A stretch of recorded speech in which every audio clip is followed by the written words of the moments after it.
Good evening. You're listening to North East Truth Radio, coming to you from Richmond in North Yorkshire tonight. Beautiful evening.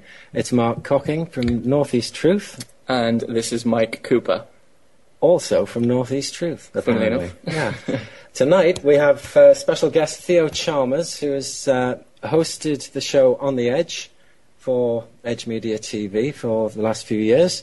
And so we thought we would drag Theo on tonight, kicking and screaming, I bet, and sort of return the favour. I, for one, was interviewed by Theo a couple of times, and so it's time to get my own back. Theo, how are you? Are you there?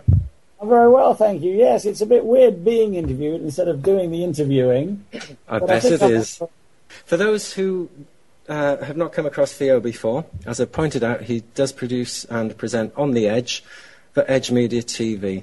Now, Theo, one of the things that I've always been interested in, before we get into any sort of nitty-gritty, is how did you fall into Edge Media? What happened in your life that got you onto a TV show, which I'm quite sure at some point in the future will be viewed as a historic event in this country? Well, that's very flattering. I think it was. There are two streams there, really, aren't there? One is, how did I become interested in the subjects? And the other one, I suppose, is how I actually got the gig. I've been interested in these sort of things for a very long time, actually, and I've seen a world of contradictions and unfairness and lies since I was very young, and it has always puzzled me how many people, I would say the vast majority of people, apparently don't see this. They don't see the contradictions and the insanity. So that's that I've read a lot of books and I've seen a lot of things, and of course the internet has helped enormously in recent years, and it really is the the stargate into a new consciousness for so many people. I've as I say, I've always been very interested in these subjects, and I happened to meet Keith one time, who was the owner of the studio where they had some other channels. And now I don't know whether it was my urging that he should start a channel, but I did suggest it to him. He could well have had urges from other places, and he is interested in the same subjects, but he started a channel, and then I sort of pushed him a bit to get a show, because I wanted to interview a lot of people. I wanted the opportunity to meet these people, ask them questions, and dig down through the layers of truth, because it is an incredibly complex and difficult area. And I'm learning all the time, and every time I meet somebody new, like yourself, Mark, and ask lots of questions, I learn more. So it's something that I'm fascinated by, and I absolutely love it. So it's been a bit of a trip for you then, in a way, because all these different characters that you've been meeting and all the questions that you've been able to get to ask and all the fun in the green room afterwards and before, you must thoroughly enjoy that. I mean, every time I've met you, you seem full of life. What do you get out of it? Where do you see it taking you? And I don't necessarily mean career-wise. I'm referring really to this evolution of consciousness that so many people seem to be going through. Where do you see it going for yourself? For myself, well, I hope that the evolution of consciousness that I experience is experienced by others as well, because there has to be, if there is going to be a change in the world, or changes in the world that are meaningful, then there has to be a sufficient number of people to carry those changes. If it's only a small percentage of the population of the planet who realise that we're being lied to, or that we're slaves, or that things on the media are not the truth in many cases, then it's meaningless. It's just us griping about it and groaning and moaning and saying, "Isn't it awful?" As we're lying on the ground with the boot in our face for the rest of our lives. Yeah. So I'd like to think that there will be enough people who are initially encouraged to look into these areas by some of the more glaring lies, like, for instance, 9/11, I think, is a perfect example. We've done lots of programs about 9/11, as many other people have, and hundreds of thousands, millions of people have watched films like 9/11 in Plain Sight, and and Loose Change and films like that. And they've said, well, it is physically impossible for 2 aeroplanes to bring down 3 towers at free fall speed. It is physically impossible for a 757 to disappear inside a building and leaving only a 16-foot round hole and going through 6 walls, adding up to 9 feet of reinforced concrete. That's impossible. Yeah. And for it then to completely vaporize, even though the temperature required to vaporize aluminium is the same as the surface of the sun. Exactly. But Theo, back in 2001 when this happened, and a number of people, and I'm sure yourself included, knew what it was, even though we couldn't pin it down and say exactly who was responsible for it. It was very clear to anyone who has eyes in their head that it was staged. It almost doesn't matter who by. And it was probably the most successful military operation in history. I mean, you could not plan to bring towers like that down if you attacked them. You couldn't hope to actually demolish 2 of them in that way. So how do you feel nowadays when people say to you, for example, oh, you're a conspiracy nutter? Of course it was bin Laden who did 9/11. How has your attitude changed in the last decade to people like that? Well, this is the difficulty, isn't it? The problem is, of course, I don't know how it was done. I've interviewed people on my show who have said that it was done using nanothermite or thermate. I've interviewed people who've said it was done with directed energy weapons, Dr. Judy Wood, for instance. And I've also read things by people like Richard Hoagland, who says it's done with some other weapon like HARP or something like that. And it could be any one of these things or none of them. I mean, one of the great things about being an interviewer rather than an interviewee is that, officially I have no opinion. So I'm like a sponge, I'm absorbing all this. I'm asking the sort of questions that I think the audience would want me to ask. And, of course, that's reinforced by the fact that they do send in texts as well. And we picked some of the good ones to ask as well. So they helped me out in that respect. So I don't know. All I do know is that the official version of that particular event, 9/11, is untrue.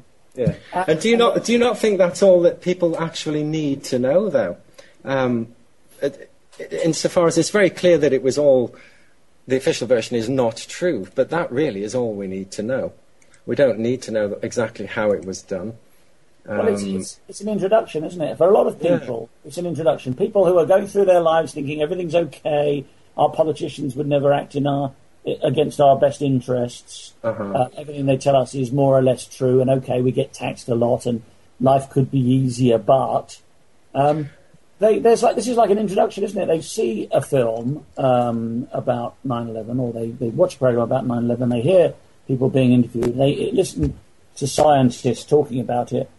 Saying that it's breaking the laws of Newton's laws of motion. Those buildings could not possibly collapse at free fall speed unless and until everything that supported that building all the way down to the ground was removed. Clearly. I think the unique thing about 9/11 as well, it's probably the single most relevant event for, to use the common term, waking people up. It's you can look at it both ways. It's a very bad, nasty event, but it's also had the positive side of waking people up. And some people would actually say that the cabal carry out these type of events to not only further their own agenda, but to also increase our awakening as well. What would you think about that? Well, there are those who believe that the powers that be, call them what you like, call them the Illuminati if you like, or whoever, have to sign what they're going to do as part of their ritual, as part of their satanic whatever, and it could be that that is true, that they do have to leave signs, like they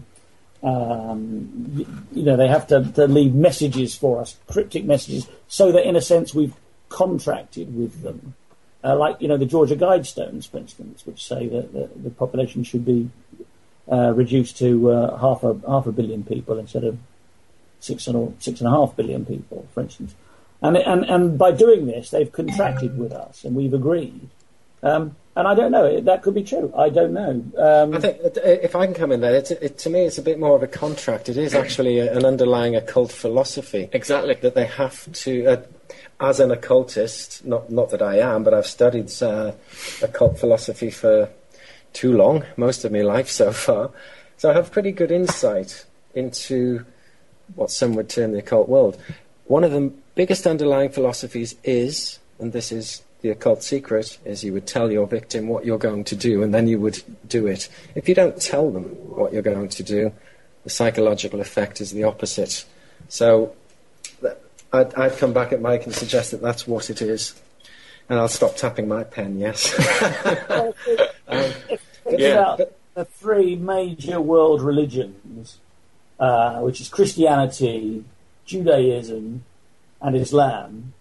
They're all Abrahamic faiths, and they're all predicated by an act that Abraham was going to do with his own son. He was going to sacrifice Isaac, his own son, which is clearly a pathological thing to do, to be prepared to sacrifice your own son to your God. And he did at first tell Isaac, when Isaac said, "Where's the sacrifice? Where is the victim of the sacrifice that we're having on this mountain?" And Abraham said, "Well, God will provide." But then he tied up his son and said, "Tough luck, sonny, you're the victim." How then they can then have a relationship of any meaningful kind after then, I don't know. But it just shows how profoundly corrupted from the very start those religions were. Mm-hmm. But that is an example, isn't it, of telling the victim what you're going to do, and that is the foundation of the vast majority of the world's religions. Yeah, definitely. It's it does often amaze me that people who are still perhaps caught in the religious mind trap, they can't all be right. But the thing I've discovered in the truth movement is that, certainly from my opinion, is that we share a lot in common with, or I, not being in a religious group, share a lot in common with the religious groups, insofar as there certainly is something evil working in this world with intent against the mass population. They would perhaps term that the Antichrist. You could put whatever names you want to it, but at the end of the day, I see us all on the same side, ultimately. But before we ever get there, we have to get through this confusing mess of subjects. And you, my friend, have been in the perfect position to interview so many of these different people. I'm dying to ask you who your favourite was, but that would be unfair. So, we can still ask. I'm still going to ask. Yeah, who did you hate? No, seriously. What were the highlights for you? What's because when I was in the studio, I saw some rather funny moments and we had some good fun. You must have had some very anecdotal experiences. Please relate some to us. But maybe towards the end of the show, if you don't mind, because I think I'd have to think about that a bit, and I wouldn't want to leave anybody out. In which case, I've got a list in another room of all the shows I've done, and I meant to bring it in here with me, and I can refer to it, you see, and I think that would be a bit fairer, because I'd hate to leave out people that were exceptional. Absolutely. That would be great, and we'll look forward to that a little bit later. Well, we'll move on slightly then, having sort of given a background, and we've discovered how you got into Edge Media. How did you feel on the first day of doing such a groundbreaking programme? What was going through your head?